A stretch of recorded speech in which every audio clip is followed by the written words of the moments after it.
You have a will. Good. Most people don't. But here's what nobody tells you.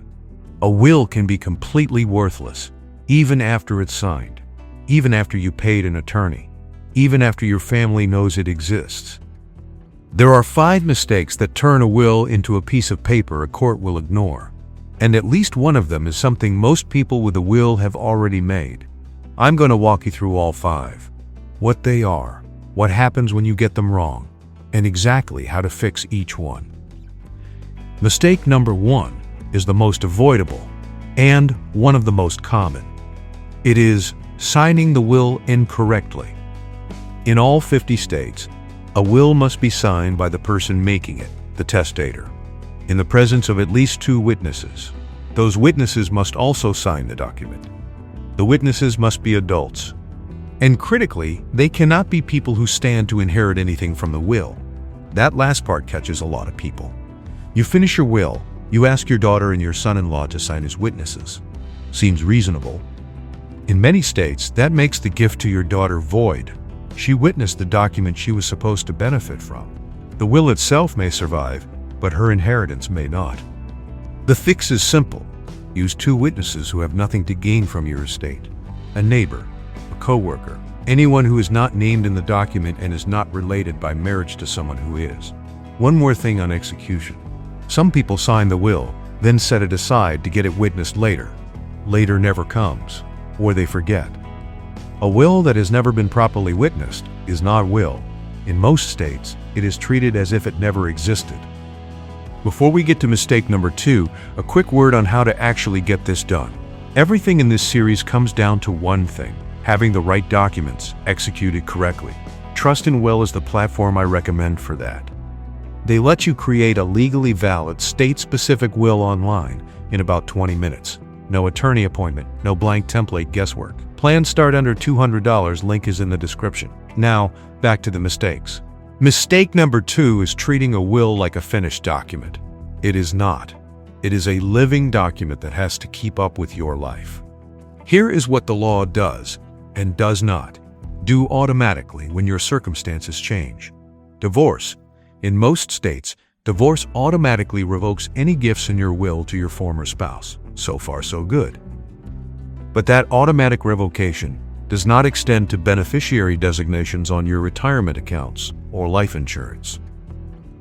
Your ex-spouse could still collect your 401k even after the divorce because the beneficiary form on that account was never updated. That form overrides your will. We'll come back to that. Marriage. In some states, getting married after you write a will can actually revoke the entire will, unless the will explicitly states it was written in contemplation of marriage. Your new spouse may have statutory rights to a share of your estate regardless of what the old will says. Review your will the moment your status changes. New children. If you have a child after your will is written, many states treat that child as an omitted heir and grant them a share of the estate anyway, disrupting the distribution you planned for everyone else. Name every child. Update when a new one arrives. Estate planning attorneys recommend reviewing your will every 3 to 5 years and immediately after any major life event: marriage, divorce, death of a beneficiary, or the birth of a child. Mistake number 3 is the one that surprises people most, because it means your will does not control as much as you think it does. Certain assets pass completely outside of your will. They transfer directly to whoever is named on a separate form attached to that account. These are called beneficiary designations, and they override your will. Period. A court cannot change this. Your executor cannot change this. Whatever the designation form says at the time of your death is what happens. The accounts subject to beneficiary designations include, well, life insurance policies, 401k and 403b, retirement accounts, IRAs, both traditional and Roth, annuities, payable on death, bank accounts. If your will says your estate goes equally to your 3 children, but your life insurance still names your ex-spouse as beneficiary, from a form you filled out 15 years ago, your ex-spouse gets the life insurance. Your children get nothing from that policy. Your will is irrelevant to that asset. The fix: pull up every account that carries a beneficiary designation. Verify the names. Check that contingent beneficiaries are named in case your primary beneficiary dies before you. Then make sure what those forms say matches what your will says. These two things must be coordinated, not contradictory. Mistake number 4: choosing the wrong executor. Mistake number 4 is one that most guides skip, and it plays out painfully in probate courts every year. Your executor is the person responsible for carrying out your will. They file it with the court, they notify creditors, they gather assets, pay debts, and distribute what remains to your beneficiaries. Depending on the complexity of your estate and the state you live in, this process can take anywhere from 6 months to 2 years. People make 3 common errors when naming an executor. First, they name someone who is geographically unavailable. Some states require the executor to appear in person during probate. If your executor lives across the country, this creates real logistical problems and can slow the process significantly. Second, they name someone who is financially inexperienced and will be overwhelmed. The executor must manage bank accounts, notify government agencies, file a final tax return, and navigate a probate court. That is a significant administrative burden. Name someone organized, not just someone you trust emotionally. Third, and most commonly, they name an executor but never tell that person where the will is, where key financial accounts are, or what the estate contains. An executor who cannot locate the will, the deeds, or the account numbers cannot do the job. The fix: name an executor who is capable and available. Name an alternate executor in case the first cannot serve. And create a document, sometimes called a letter of instruction, that tells your executor exactly where everything is. This document does not have to be legally witnessed, it just has to exist. Mistake number 5: storing it where no one finds it.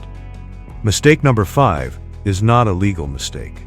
The document can be perfectly executed, properly witnessed, fully up to date, and completely useless if no one can find it when you die. This happens more than people expect.